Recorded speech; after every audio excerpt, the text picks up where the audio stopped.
reparações afirmativas. A minha orientadora é a professora Célia, da linha de pesquisa Educação, Culturas e Humanidades, membro do G7, e fui bolsista de 2018 a 2022 CNPq.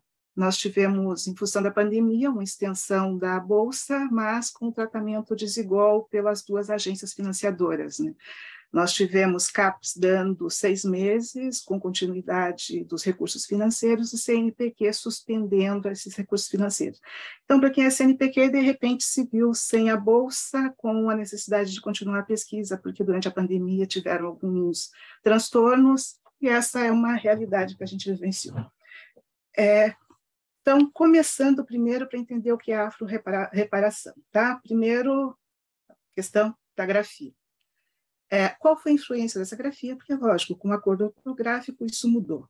Se escreve de outra forma, afro-reparação. Mas eu continuei adotando essa grafia por influência de obra que eu vou mencionar ali, né, que é a Rosero Lab, que é Afro-Reparações, que ela vai fazer uma pesquisa levantando, então, propostas reparativas na América Latina para negros afrocolombianos, e o trabalho dela me chamou bastante atenção. Eu tinha começado, então, com essa escrita e acabei mantendo a mesma escrita da palavra.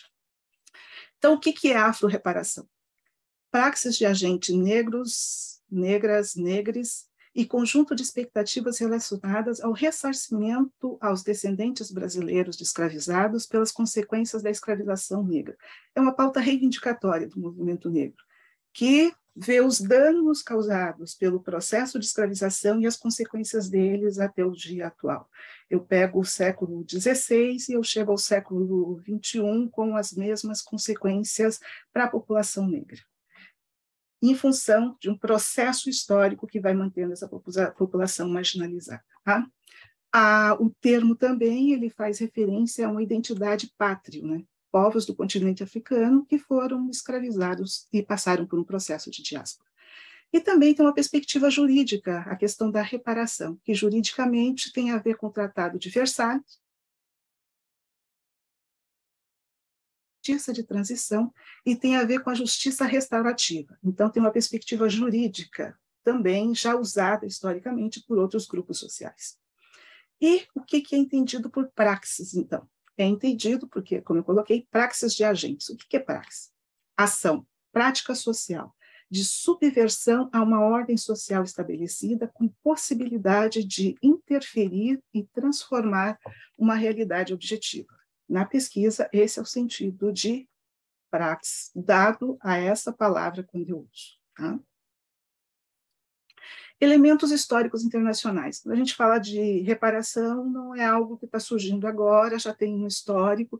A nível internacional, a gente teve, em 1990, a Conferência Mundial sobre Reparações à África e os Africanos da Diáspora. Aconteceu na Nigéria. Na década de 90, nós tivemos depois mais 3 conferências que debateram essa temática. Em 2001, nós tivemos a Conferência Mundial contra o Racismo, Discriminação Racial e Xenofobia e Intolerância Correlata. Normalmente a gente chama de a Conferência de Durban, aonde também foi discutido a questão da reparação. O debate acabou não evoluindo tanto, mas em função de uma polarização, alguns elementos também foram colocados em pauta. A polarização se dava em função do quê? Reparação financeira ou uma reparação enquanto reconhecimento de um dano à humanidade com relação ao que foi feito com a população negra do continente africano. Depois nós temos, em 2013, o Bloco de Cooperação Econômica e Política, Comunidade do Caribe, CARICOM, que vai entrar com uma ação contra a Inglaterra, pedindo reparações pelos danos causados à população negra e inclui questão financeira, inclui o pedido de desculpa oficial, inclui o deslocar de alguns negros para determinadas regiões onde eles foram retirados. É um pacote que foi apresentado, então, por essa comunidade, pedindo que fosse feita a reparação.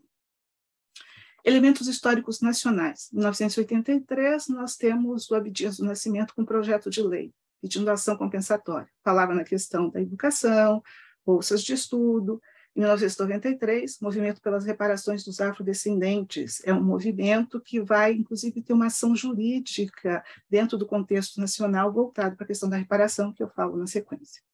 Depois, nós temos, em 1995, o Paulo Paim, o deputado, também apresentando um projeto de lei pedindo reparação à população negra. Aí nós temos a OLPN, que tem os seus laços aqui no Rio Grande do Sul, que é a Organização para a Libertação do Povo Negro, que lançou em 2015 uma campanha Reparação Já, que fala, então, em reparação financeira e que esse dinheiro, então, seria transformado num fundo para ser usado em regiões onde tivesse maior concentração de população negra para o desenvolvimento dessas regiões. Em 2014, o STF, né, ao julgar a ação do DEM contra a UNB por adoção de cotas, também no texto jurídico vai apresentar que as cotas seriam um movimento, então, para poder fazer uma ação compensatória.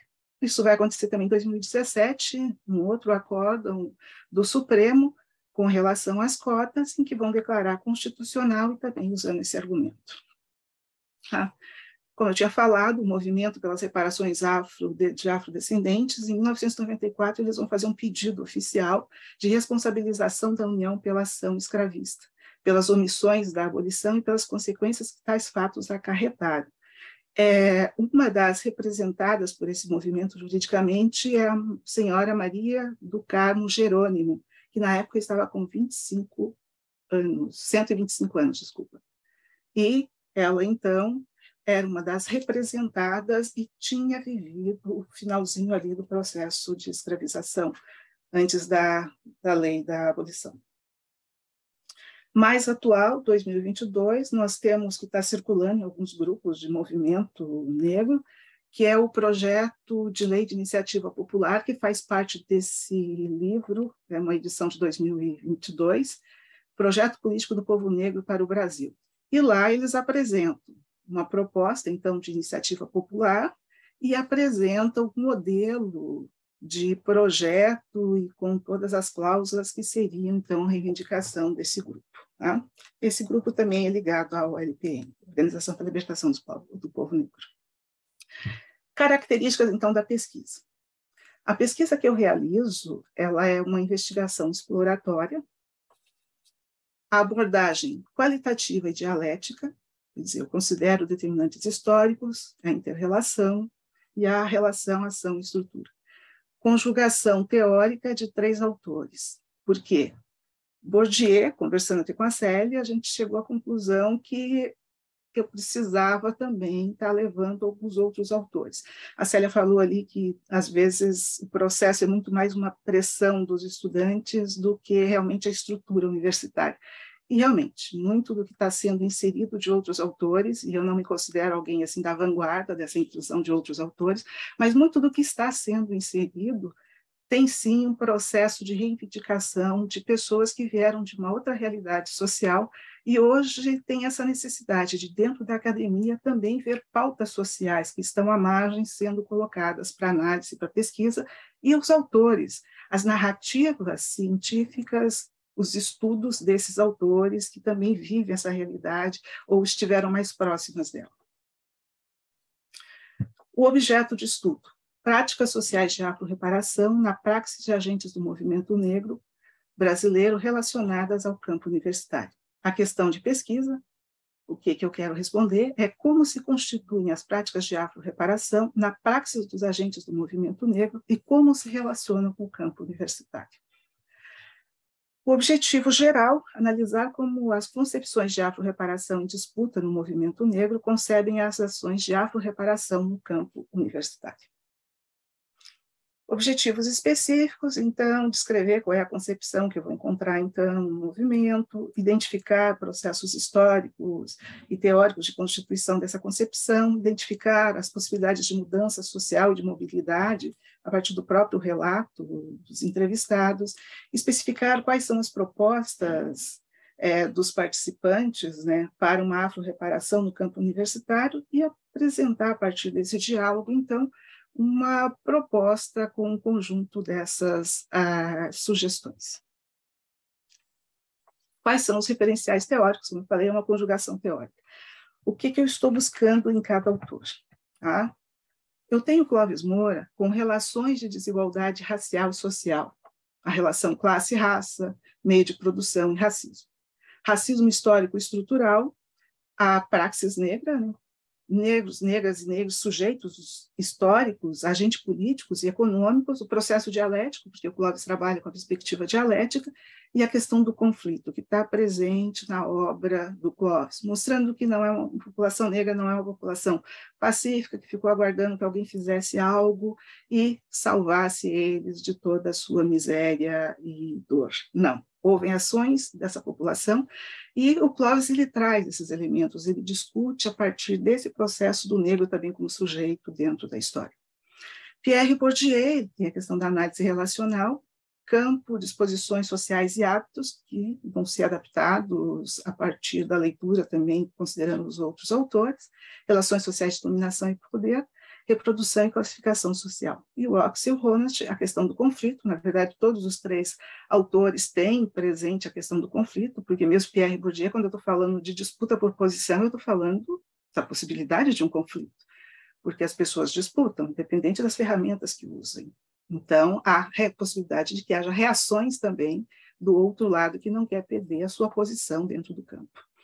Axel Honneth, conflitos, estrutura normativa, desrespeito, moral e luta social, luta por reconhecimento. O Axel ele me traz, digamos assim, uma motivação para a organização negra, que é o quê? O sentimento de lesão social. Eu tenho um status social que foi retirado quando eu pego essa população e trago para o continente e coloco dentro de um país que vai se chamar Brasil. Tá? É outro continente, é outra realidade e simplesmente a condição estabelecida anterior de vida, de existência, ela deixa de existir. E isso pode, sim, ser tomado como uma lesão social, como uma lesão a uma norma pré-existente. Tá. O que os autores me permitem? Porque com os três autores eu consigo circular. Cada vez que eu estou discutindo com um, eles estão me levando do microsocial para o macrosocial. Tá? O Clóvis Moura está falando de praxis, está falando da organização negra, ele está falando ali do processo de estabelecimento da luta. O Axel Honneth está me falando da subjetividade que vai fazer com que se motive essa luta. E o macrosocial, o Pierre Bourdieu, ao falar de disposições, ao falar de uma estrutura que tem uma influência sobre o indivíduo, e o Clóvis Moura também, ao falar de racismo histórico e estrutural. Essa articulação, então, vai sair o quê? Relações sociais de dominação e poder racializadas, disposições sociais racializadas, hábito racial, locus de luta por reconhecimento e praxis de agentes negros e negras e negros. Um pouquinho de Clóvis Moura, os outros autores já são mais conhecidos, né? Mas só para, então, situar, para trazer os elementos que ele vai contribuir nesse diálogo atrás.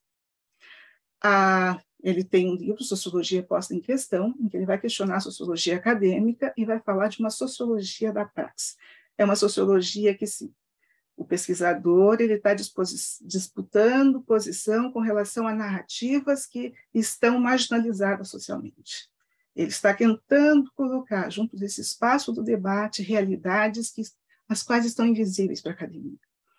Ele é considerado, então, um sociólogo, um historiador, um escritor, porque ele tem produções nessas áreas. Foi poeta, escreveu crônicas, foi jornalista, foi deputado, teve uma relação com o PSB, o PCB, o PCdoB, criou um instituto para estudos africanistas e colaborou também na ação e elaboração do EBDU e o Negro, da proposta. O que o Clóvis Moura tem de contribuição para mim com relação ao histórico, a racismo histórico e estrutural?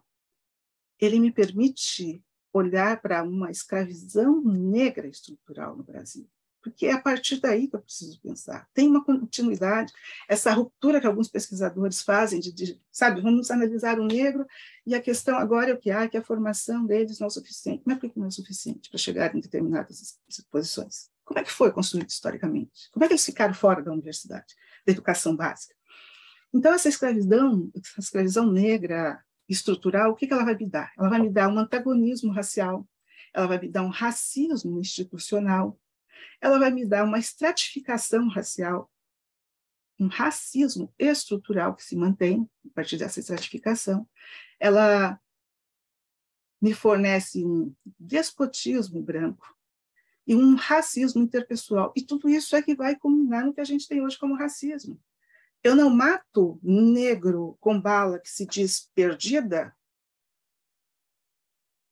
simplesmente porque isso apareceu agora e eles resolveram fazer tiro ao alvo. Não. Eu mato negro desde que o negro chegou no país, desde que o negro chegou no Brasil. Então, isso já está no inconsciente, olhar para determinados indivíduos como se a vida deles não tivesse valor nenhum. Então, com isso, o que Clóvis Moura me permite ver? A posição que o negro vai ser mantido na sociedade, que, mesmo com o fim do modo de produção escravista, se mantém no modo de produção capitalista, que é, os brancos continuam tendo o topo da pirâmide, com poder econômico, político. Eu tenho uma camada de brancos, imigrantes e pobres, que também chegam ao Brasil numa posição diferente. Os negros chegam no porão como mercadoria. Os imigrantes chegam buscando vida nova, com ajudas de alguns estados, ajuda financeira do governo, com algumas economias que tinham. Então, são posições de chegadas diferentes. E eu tenho um negro que vai continuar na base, porque mesmo os imigrantes, o Mosman, inclusive, o professor da universidade, ele tem alguns estudos mostrando que mesmo os imigrantes vão demonstrar um racismo muito grande com relação aos negros. Agora, a questão é que eu comecei, a partir do Bourdieu, a olhar para o movimento enquanto campo. Então, eu precisava constituir esse campo, ver o que tem de elementos de um campo no movimento negro.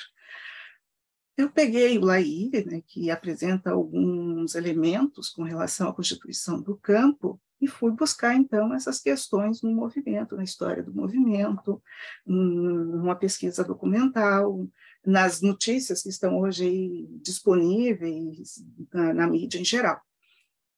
E daí você consegue descobrir elementos como o movimento negro, sim, tem uma gênese histórica, que está presente na perspectiva de Lahire com relação ao campo, na análise que ele faz de Bourdieu. Microcosmo relativamente autônomo, integrado a um espaço social. Sim, existem relações desse grupo, decisões desse grupo, e eles estão integrados a esse microcosmo. Regras do jogo, interesse e conflitos específicos, hábitos e agentes com características específicas, sistema estruturado de posição e espaço de disputa por posições, capital específico do campo e disputa por posições, espaço de desigualdade de capital que estrutura o campo. Sim, tem diferenças, tem os históricos do movimento, que tem uma posição privilegiada na hora de conduzir algumas pautas, espaço de desigualdade de capital, estrutura, então está presente lá. Práticas, estratégias de agentes, posição no campo, forças de conservação, subversão, sim. Tem pessoas que entram no campo do movimento negro com outras perspectivas, com outras propostas e disputam posição, sim. E tem os que tentam manter a mesma perspectiva de luta, as mesmas ferramentas e estão disputando isso lá. Com isso, a ilustração teórica ficou assim. O movimento negro passou a ser um campo. Quando eu estou olhando na minha pesquisa, eu estou considerando que isso aqui é um campo.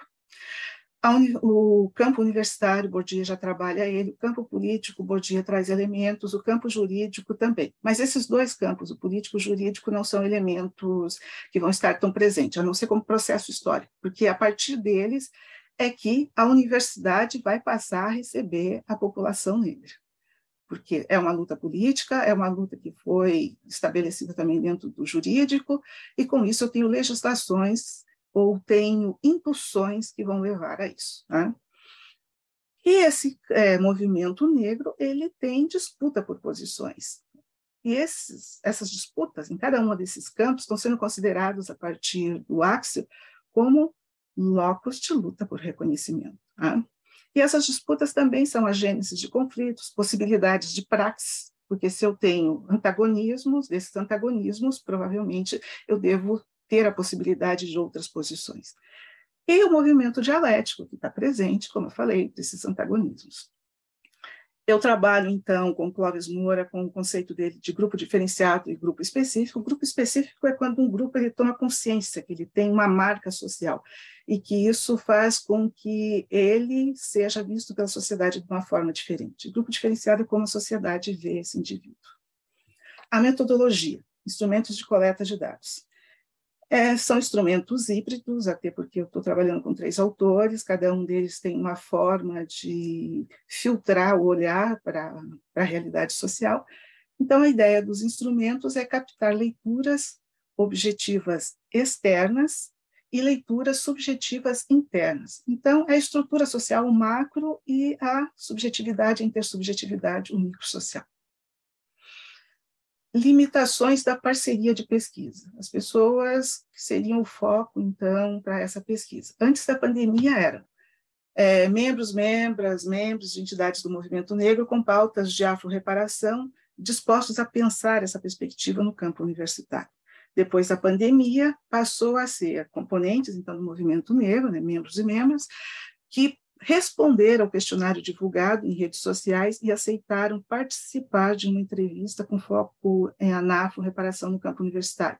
Por quê? Mudou a perspectiva e eu acabei tendo como referência as pessoas que responderam o questionário.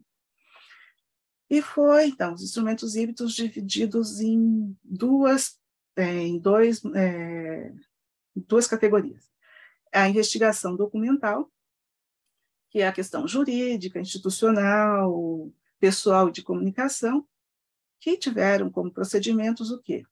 Limitada a relação com o objeto de estudo, porque eu estou vendo como é que é a história, como é que se constitui juridicamente essa história, que elementos que trazem para mostrar que eu tive lutas na década de 90, eu tive em 2000, eu tive antes disso. Então, tá.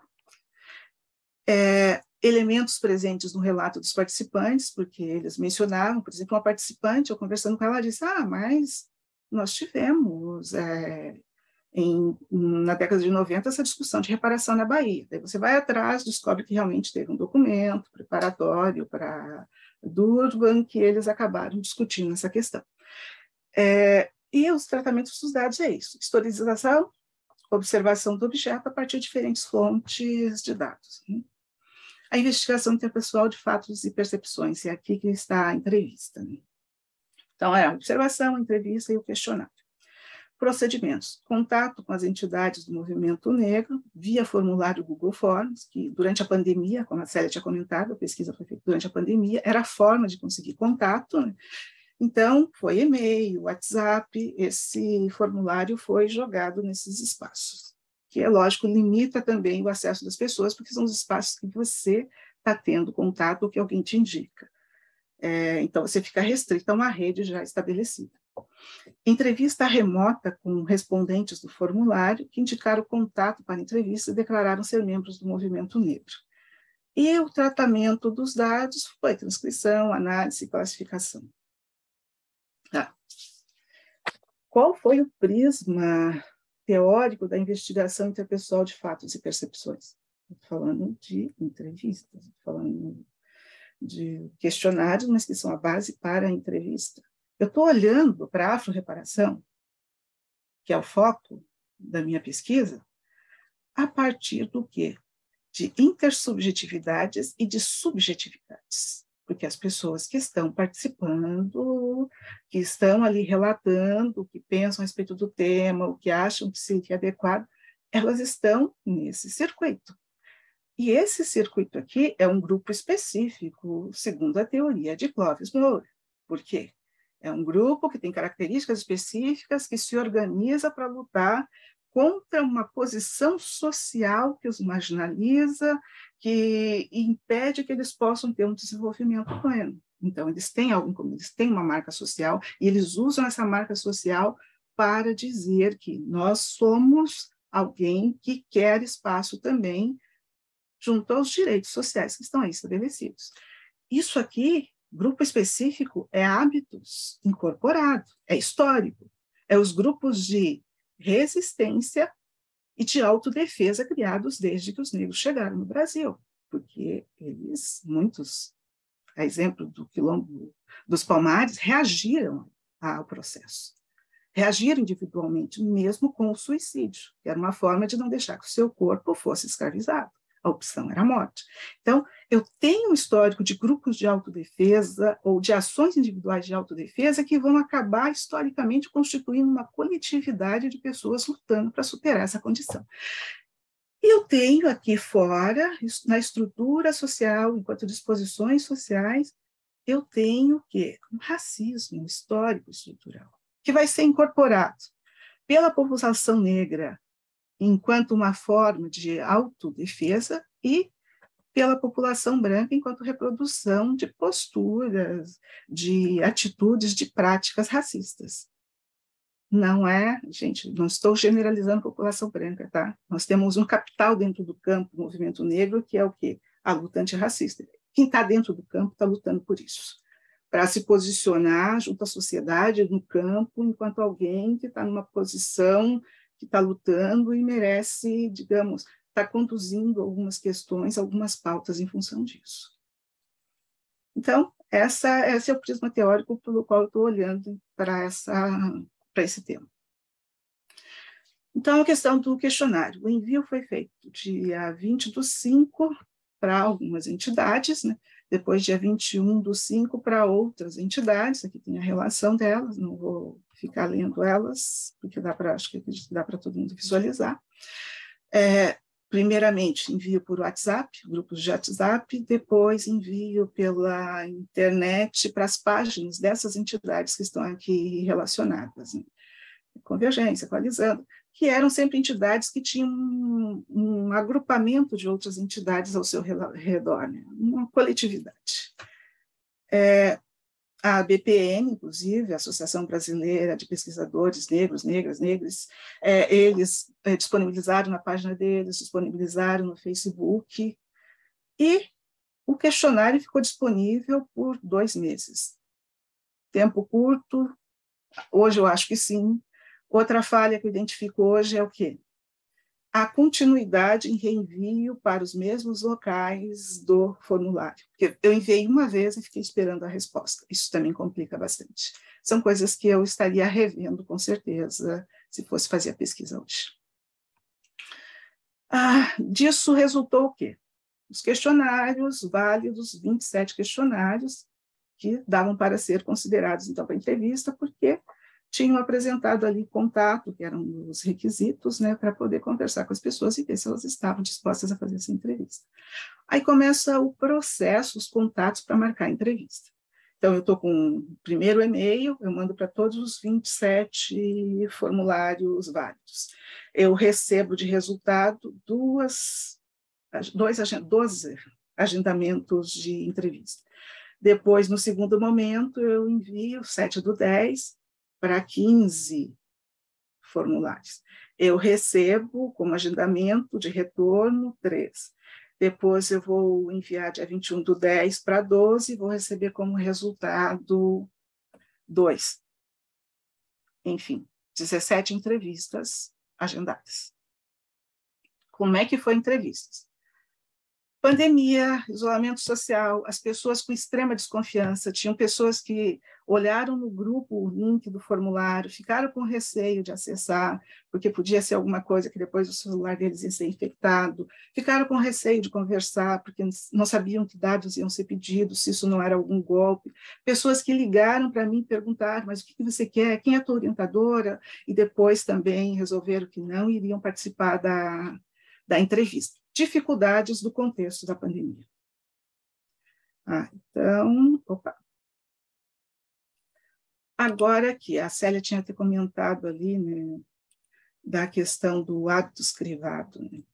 E eu sempre fico pensando o seguinte, será que Bourdieu teria construído a teoria que ele construiu se o hábitos dele fosse um hábitos harmônico com o contexto da academia que ele entrou? E na qual ele conseguiu produzir coisas que questionavam a própria academia, questionava os herdeiros, questionava a hierarquia, questionava as disputas, a forma como elas se davam, a reprodução. Nós temos hoje uma parcela da população que está entrando na universidade, e ela traz também um outro potencial junto.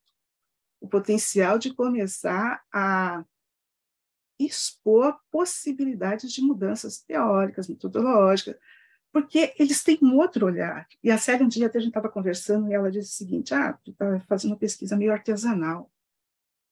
Mas, se eu não tenho as ferramentas eu vou ter que tentar compor ela. Dependendo de onde eu estou, algumas ferramentas já estão dadas, mas eu vou ter que juntar elas outras que possam me permitir olhar para o que eu preciso olhar. Porque eu gostaria de olhar o conhecimento que eu gostaria de também estar trazendo para ser visualizado dentro de um contexto acadêmico. Então, Bourdieu diz o seguinte: o espaço social me engloba como um ponto, mas esse ponto é um ponto de vista. Princípio de uma visão assumida a partir de um ponto situado no espaço social, de uma perspectiva definida em sua forma, em seu conteúdo, pela posição objetiva a partir de qual é assumida. Isso não vale só para quem está do outro lado sendo entrevistado. Isso é o pesquisador também. Eu também sou um ponto. Todos nós, pesquisadores, somos um ponto, influenciado por um contexto social e um contexto acadêmico. E as nossas pesquisas são influenciadas por isso. E são influenciadas a tal ponto, isso aqui é só para tentar ilustrar, né? Quando tem aquele encontro, entrevistador-entrevistado, vocês conseguem imaginar a população que faz parte desse encontro? Porque eu tenho, do lado do entrevistador, do pesquisador, eu tenho o orientador, eu tenho a ideologia do orientador, eu tenho a teoria, a metodologia do orientador, que ele vai fazer tudo também para estar presente. Eu tenho a subjetividade, a intersubjetividade do entrevistado, eu tenho crenças, valores, eu tenho vínculos financeiros que podem influenciar o que eu vou pesquisar. Eu tenho o grupo de pesquisa que tem referenciais teóricos ou que vão trazer ou vão questionar outros referenciais. Eu tenho as bancas de defesa, e cada membro de uma banca de defesa é um outro conjunto que desdobra também várias outras relações. Eu tenho a linha de pesquisa, que muitas vezes já tem os seus acordos a respeito de o que vamos, não vamos pesquisar, para quem vamos ou não vamos abrir determinadas propostas de pesquisa. Eu tenho a instituição, eu tenho os colegiados que influenciam a política do programa de pós-graduação. Isso aqui, sabe, é só uma visão mínima do que está por trás de tudo, porque tudo isso aqui se desdobra em muitas outras coisas. Do lado de um entrevistado também, eu tenho o grupo que ele faz parte, a subjetividade, a intersubjetividade, os esquemas perceptivos, como ele vê o mundo, as crenças, os valores, as relações de poder, o status social, o vínculo financeiro, a formação, a política, a ética, o gênero, a raça, tudo isso está presente. Então, não é um encontro entre duas pessoas. São encontros entre coletividades, porque no consciente, no inconsciente, isso vai estar presente. Então, só para a gente pensar também, o nosso papel de pesquisador, porque Bourdieu fala essa questão do senso comum, né? E até que ponto a academia não tem senso comum? Porque às vezes a gente trabalha como se a gente não tivesse senso comum. Talvez a gente precise, como pesquisador, estar sempre parando e pensando, mas agora, é senso comum ou não é? E o que é senso comum? Mas então, os questionários preenchidos e as entrevistas realizadas fazendo um resumo, né? As entrevistas aconteceram, esses são elementos que foram ponderados, que surgiram durante a entrevista, inclusive, porque eu começava a pensar nessas coisas, porque eu chegava lá, mas tinha o que foi dito durante tal reunião, tinha aquilo. Mas então, em resumo, foram 34 formulários, foram descartados 4 formulários que não eram membros do movimento negro, cancelados 3 por causa de contato, 27 válidos, 17 entrevistas realizadas, a maioria se identificou como de gênero feminino, 65%, foram 27 horas, 25 minutos e 56 segundos de horas gravadas, 418 laudas produzidas. A origem das pessoas que participaram da entrevista. Então, aqui no mapa, né, nós temos uma centralidade numa região do país e nós temos uma concentração maior de entrevistados do Paraná e do Rio Grande do Sul, que dá para entender também, período de pandemia, as pessoas mais próximas, com certeza, eram as pessoas que tinham mais conhecimento de quem era a universidade, quem, de repente, era pesquisadora ou quem era orientadora, e daí talvez tenha sido mais fácil a adesão. Desafios em fazer uma pesquisa em tempos de Covid. Primeiro, verificar a existência real do participante que preencheu o formulário. Eu entrei em contato com todos, conversei com eles, os que tinham passado o WhatsApp, mandei para verificar realmente se era ou não era, porque eu posso preencher um formulário no Google Forms e não ser um membro do movimento negro. A opção está lá, se é ou não é. Mas como é que tu comprova? Tu tem digital para dizer, olha, é porque a minha carteirinha não tem. A outra é a necessidade de desenvolver um perfil investigativo virtual, porque, olha, as bibliotecas, funcionamento, é impossível. espaços, arquivos, não. Era o espaço da internet a sua pesquisa. Então, ficou muito restrito isso. Perfil investigativo virtual. Pegava o nome da pessoa, verificava o que ela tinha de produção, mas também atrás dos documentos.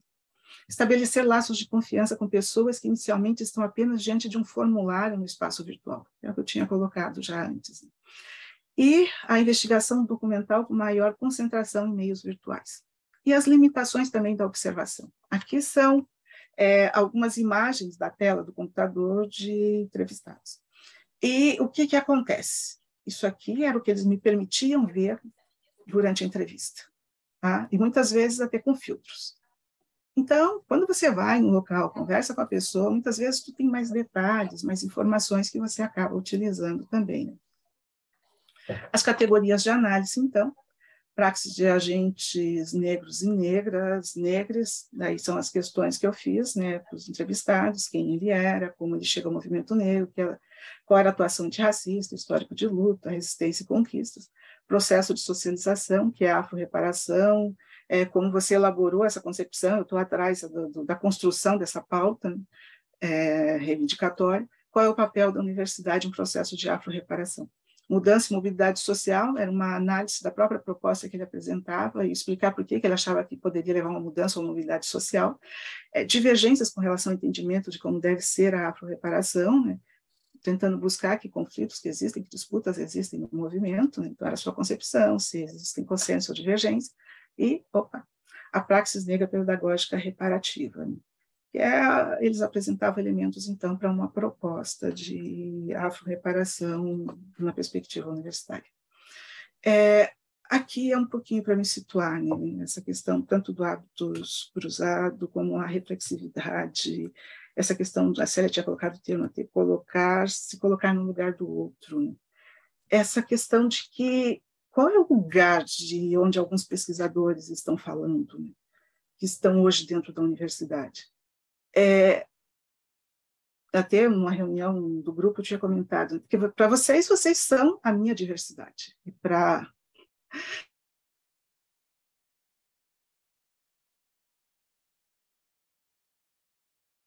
tempo é o espaço onde eu estou buscando ferramentas para estabelecer outras questões, digamos, de aliviar uma consciência social, e que eu preciso também dominar essas ferramentas.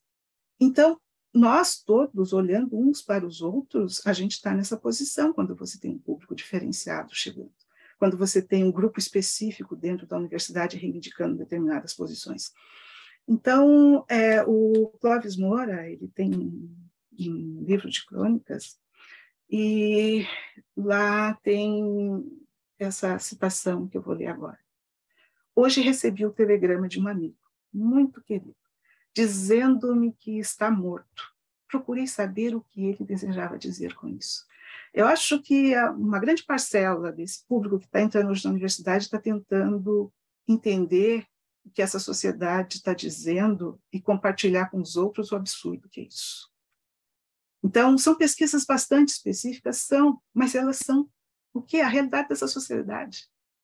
Não é normal as pessoas morrerem tão jovens, de bala perdida que acha cabeça, coração. Não é normal, como o caso do Beto Freitas, alguém entrar no supermercado. Quantos brancos entram no supermercado e saem de lá mortos pelos seguranças? Qual é a estatística com relação a isso? É disso que se está falando, esse grupo está dizendo. Gente, se formos considerar uma pesquisa apenas quantitativa, os dados são absurdos. Se a gente considerar outros elementos numa pesquisa qualitativa, os dados são absurdos. Talvez a gente chegue num ponto que olhe para tudo isso e diga como é que a sociedade permitiu que isso se mantivesse por tantos séculos. Mas então é isso, é um lugar de fala, digamos assim, a esterese ela é uma coisa positiva no meu ver, porque ela te permite que o hábitos do campo, de repente, falhe, mas ela te permite que os seus hábitos de origem também te impulsione para determinadas questões, e o que você consegue dentro desse espaço, nessa disputa também a respeito das narrativas de locais sociais de origem, eu acho que é muito interessante, porque isso é o conhecimento. a gente procurar saber o que ele deseja dizer com isso, o que o outro deseja dizer com relação a isso. Então é isso, pessoal. Obrigado. Como a Célia já tinha comentado, é uma pesquisa mais específica, né? E entrou enquanto uma pesquisa do G7. Tá? Então, finalizando.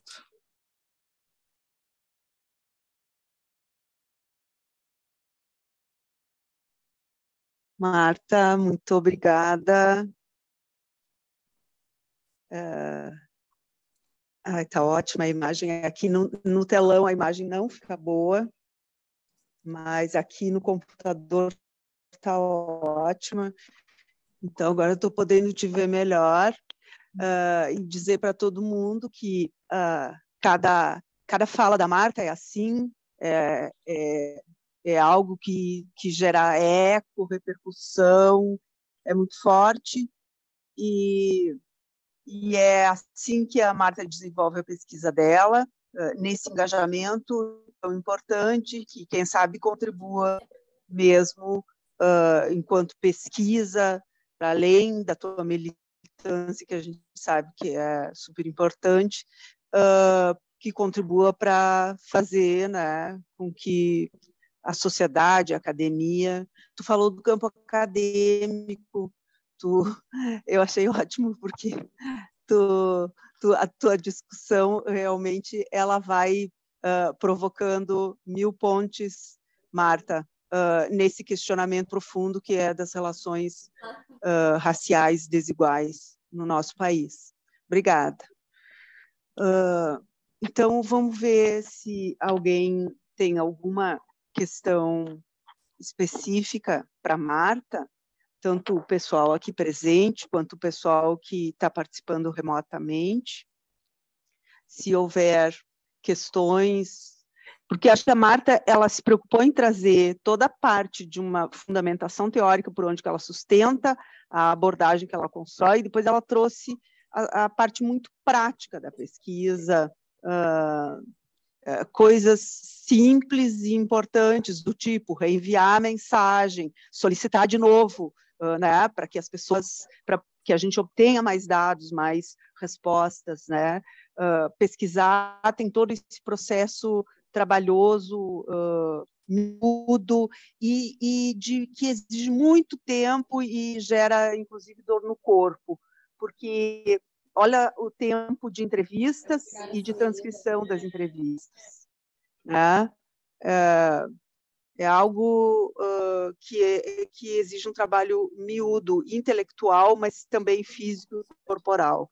Eu acho que e é importante a gente ter consciência disso, e para a gente saber também momentos em que talvez a gente tenha que se afastar e voltar. O processo da pesquisa é difícil, é trabalhoso.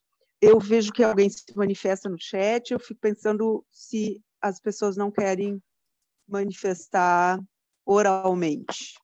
Tem várias manifestações aqui. Excelente, Marta. Encantada com essa apresentação. Obrigada, Marta, por compartilhar conosco essa pesquisa profunda e necessária para a nossa sociedade. Apresentação maravilhosa. Tem vários recados aqui, Marta. Pesquisa, emoção, sensibilidade. Parabéns, a Carmen. Agradeço ali as manifestações. Né? Eu não estou te ouvindo, Marta. Disse que eu agradeço. Tá. Só um pouquinho, Marta. Marta, nós não estamos te ouvindo.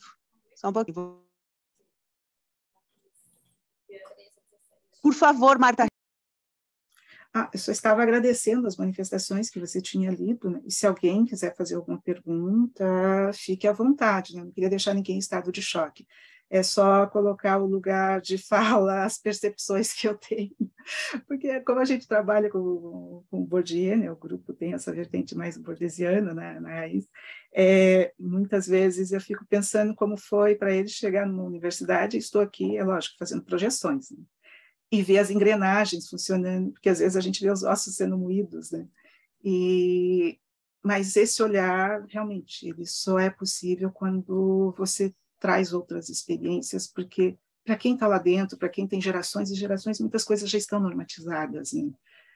Então, é nesse sentido. Se alguém quiser se manifestar, falar no microfone, fica à vontade. A Carmen.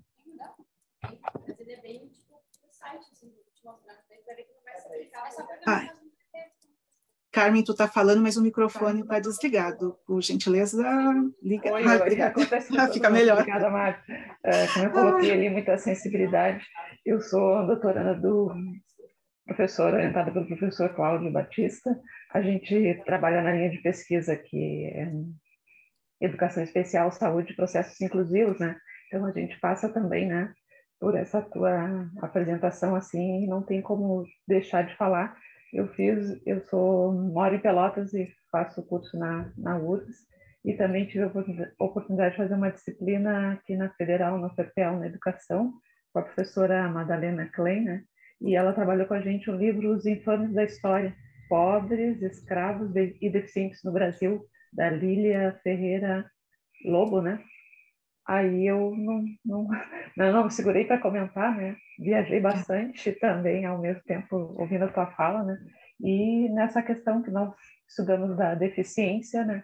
E o teu trabalho nos apresenta em relação aos negros, né? Então, como eu coloquei ali, é emocionante e a gente percebe até na tua voz, né? Não sei se eu não te conheço, mas é a sensação que eu tive. Assim, muito, muito bom participar, te ouvir. É um momento hoje. Obrigada, Marta. É um presente. Eu que agradeço, Carmen. Que bom saber que você está aí, pesquisadora, e com perspectivas também de construções de trabalhos que vão acrescentar nessas reflexões. Né? Uhum. Porque é exatamente quebrar com essa homogeneidade das narrativas é que vai permitir para a gente entender a complexidade e a multiplicidade presente na realidade social. Porque senão a gente só vai reproduzir. A gente pega a mesma metodologia, reproduz ela, confirma a mesma coisa, mas isso já foi confirmado. Quando é que a gente vai começar a criar? Quando é que a gente vai começar a pensar, olha, se eu somar elementos que estão aí hoje, que outros caminhos podem ser apontados? Né? Eu acho que esse é um desafio, né? Eu estou no processo de aprendizado, eu estou pensando em viver mais uns 150 anos, porque daí vai dar tempo também para poder avançar mais.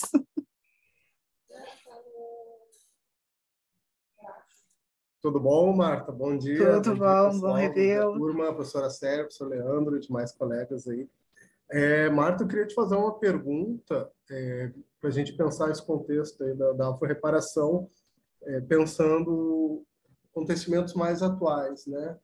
Vamos pegar, por exemplo, o caso da ação do assassinato a partir do caso do Beto, né, no Carrefour. Que houve, a partir daí, dois tipos de compensação, né? Não vou nem falar de reparação, mas de compensação. Uma para a família, né? E outra coletiva, que foram aquele ataque, aquele termo de ajustamento de conduta, onde até houve um recurso disponibilizado para bolsas, né? Para pós-graduação a partir do contexto das ações afirmativas, né?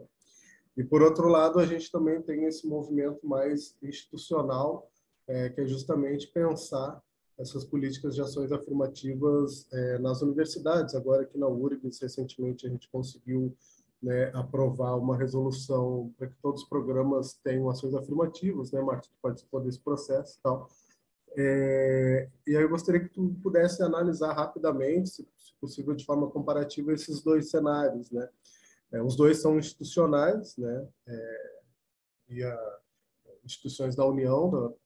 Então, como que a gente poderia pensar isso, né? Essa questão, essas ações que acabam gerando essa reparação coletiva, né? E ao mesmo tempo também esse movimento institucional que tenta avançar na implementação a partir de legislação específica, enfim, como que a gente poderia também estar pensando esses cenários. Obrigado, Marta. Então, Diogo, como sempre, tu pega assim as questões bem interessantes, né? Interessantes por quê? Porque esse tema, inclusive, eu vou registrar na minha pesquisa, né, mais na constituição do campo movimento negro, mostrando que existem posições diferenciadas e que elas disputam, inclusive, publicamente, porque o debate a respeito da indenização feita pelo Carrefour, da TAC, do termo de ajuste de conduta, que é o termo usado, né, ele foi questionado por um grupo de juristas o formato, a forma como foram feitos os acordos em função de brechas que poderiam deixar para o Carrefour para não responder pelo crime de assassinato, né? Então, isso, se vocês forem para a internet e colocarem lá, vocês vão achar, então eu não vou me prolongar nisso. Mas eu estou dizendo que, na tese, isso demonstra o quê? Que, sim, dentro do campo tem disputas. Tem disputas por posição com relação ao que é a luta antirracista. Está lá, presente, para quem quiser constatar. Não é o único caso, não. Se você for pesquisar, tu vai ver que em vários momentos tem grupos do movimento negro se posicionando num sentido e outro no outro. Inclusive grupos que, às vezes, estavam congregados em entidades comuns, sabe? Estavam presentes, por exemplo, a Coalizão e a Educaf estavam juntos, e de repente estavam com posições diferentes com relação a isso. Em função do termo de ajuste de conduta, essa verba foi, então, definida para ser direcionada para algumas ações. Outra discussão que vai envolver o movimento negro, quem define, quem participa, a transparência em quem compõe as comissões é uma outra questão. Também é público e notório, só para ir para a internet que acha. E a outra questão é que uma parte, então, desse dinheiro foi para bolsas, né? Eu vou fazer uma análise aqui considerando o que eu estou visualizando, né? Por exemplo, a relação das universidades que acessaram esse dinheiro, algumas, inclusive, aqui do Rio Grande do Sul.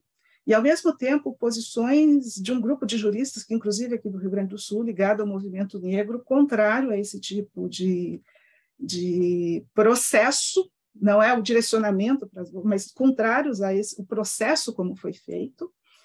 E uma coisa assim que também me chamou a atenção, né? Porque, e aqui eu estou falando como aquela pessoa que acha que as agências de financiamento elas deveriam também estar pensando alternativas para garantir que esses segmentos que estão chegando possam sobreviver dentro da universidade, porque pesquisar também demanda custos. Eu era CNPq, tinha taxa de bancada, mas e quem não tem taxa de bancada como ECAPES? Para mim, todo mundo tinha que ter taxa de bancada, né? Então, as pessoas acessaram essas bolsas, é um valor considerável, mas quando a universidade faz esse movimento, sabe, de um Carrefour financiando, assim como a Fundação Ford já financiou muito tempo, e muitos que foram formados pela Fundação Ford têm uma relação muito forte com esse grupo, né? Assim como, não sei qual vai ser o resultado desse processo com o Carrefour. Então, eu acho assim, a gente deveria pensar nas pressões que precisam ser feitas para que a gente possa ter agências de financiamento e que a gente possa ter a nossa dívida com a nação brasileira, sabe? Que a gente possa dizer, eu fui financiado sem pequeno imposto público. O catador de papel que passa ali de reciclado, compra 1 quilo de arroz, bancou a minha estadia aqui. Eu devo para ele. Eu devo para a sociedade brasileira. Então, a gente precisaria pensar, primeiro porque surgiu, é lógico, não nego que surgiu uma abertura jurídica que até então não estava sendo posta para o movimento negro, surgiu. Agora, essa abertura também deixou algumas brechas jurídicas que podem ser usadas para prática racista sem uma punição, digamos, criminal que poderia estar presente nesse processo. Os valores diferenciados também estão na imprensa, os questionamentos da família, os questionamentos dos advogados da família. Então, também é uma questão lá. Mas eu acho que o desafio nosso é isso, pensar para dentro da universidade. Quando eu estou pensando numa proposta para a universidade, o financiamento ele vai ser público ou privado? Ah, mas veio do Carrefour, foi para o Ministério Público, virou... Tá. Mas qual é a origem, então, que vai fazer esse financiamento? A gente também vai ter que discutir isso. Vai ser sempre em função das mortes, da violência, Qual é a nossa perspectiva de financiamento para a educação brasileira? O que a gente busca? Quais as fontes? Acho que tudo isso está sendo colocado com a questão do Carrefour também. Não é só a questão interna do movimento que está discutindo isso. Eu acho que a gente precisa entender o financiamento público-privado, ou como é que fica a relação depois de dívida. Então, é nesse sentido. Eu acho interessante os avanços que a gente está tendo de lutas internas com relação à questão das ações afirmativas. Isso não é uma luta de agora, a gente sabe que é um histórico, não adianta dizer, porque o fulano... Não, Quando eu cheguei, já tinha muita gente lutando, quando tu chegou, já tinha gente lutando, tu conhecia muitas dessas pessoas, antes de você também já tinha muita gente lutando. E se a gente for olhar na história do movimento negro, nós já temos Abdias, nós temos Paim, nós temos na política, nós temos grupos MNU que já estavam nessa luta há muito tempo, e não só MNU, não vou citar de todos, porque nem daria. Mas, então, são conquistas de um coletivo. Independente das vertentes que estão disputando posições com relação a como se faz isso, sim, é uma luta coletiva. Agora é aquilo, né? Eu acho que a gente tem que sempre manter junto conteúdo e forma, né? Porque dependendo de como é o processo para se chegar a algo, eu sempre digo assim, se a gente é contra a violência, se a revolução for violenta, nós reforçamos ela. Agora, é possível não fazer uma revolução violenta ou de autodefesa? Como é que eu faço esse processo? Se eu sou contra a corrupção, se eu aceito no processo ser corrupto, porque eu estou dizendo que com isso eu vou atingir os objetivos, mas então eu reforcei a corrupção, porque eu aceitei esse processo, eu legitimei ele. Então, eu acho que isso são questões que precisam estar presentes. Mas, como eu disse, são conquistas coletivas, tem muito ainda que se conquistar, porque a gente tem uma camada aí da população que nem consegue entrar na universidade porque não consegue sobreviver para chegar lá. Nós temos dentro da universidade uma outra batalha que o corpo negro até entra, sofre as consequências de entrar, mas muitas vezes os teóricos não entram, as reflexões não entram, porque você faz uma podagem nesse processo, né, epistemológico.